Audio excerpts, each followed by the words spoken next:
Zorana, in trying to understand the relationship between art and various aspects of human sentience, the question comes, how does art affect the self? And when I ask many experts about this, they said, I don't know what a self is. The self doesn't exist. That's an imaginary thing. I know this facet of human understanding exists, but I don't know if there's anything called a self.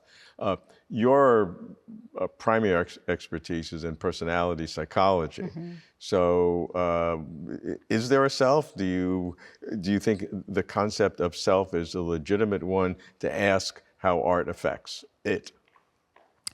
I am a personality psychologist, and as a personality psychologist, I study who we are, who we think we are, how we act in the world, and that is what we think of when we say the word self.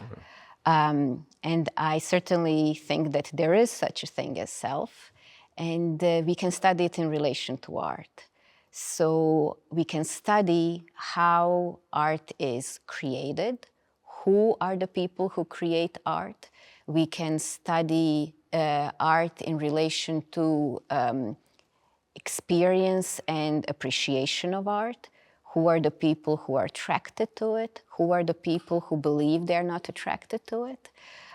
We can study the process of engagement, and we can study the effects of art on both the artists who create it, and we can study the effects of art on people who engage with it and view it and appreciate it.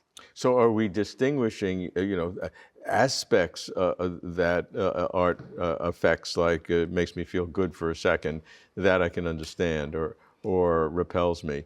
But I'm pushing it further. Is there a relationship between art and this bigger concept of self? Mm-hmm. Will it affect the self? It might have a short-term impact on something of the self, but mm-hmm.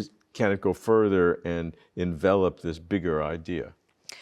How art envelops the idea of the self and the big and more than immediate self in the moment is a big question.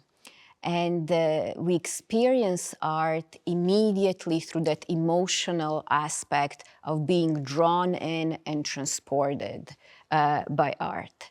And then what art does is two major things. One is it can influence our way of thinking, and it can grow or foster and prime particular ways of thinking and different cognitive abilities.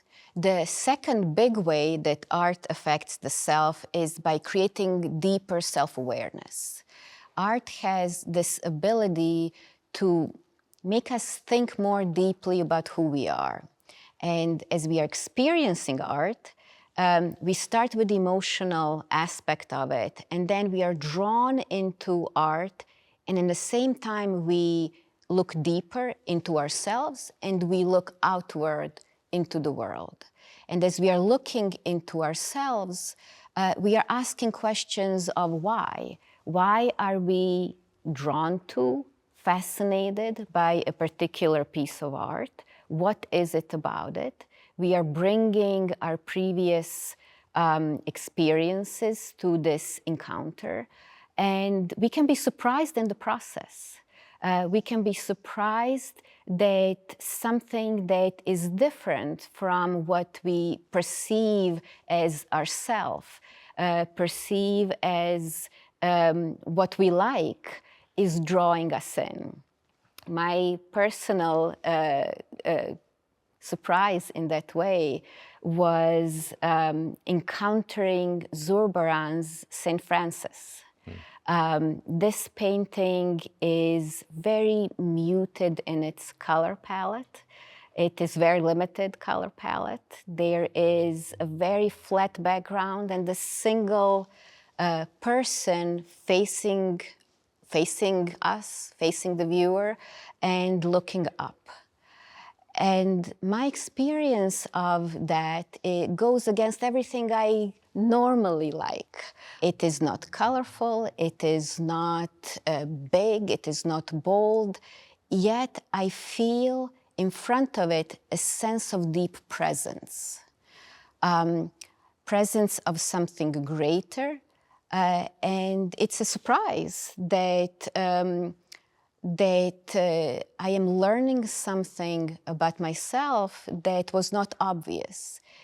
Other art can also create this self-understanding by inviting us or by making us, imposing on us emotions that we are otherwise not willing to face or not comfortable with.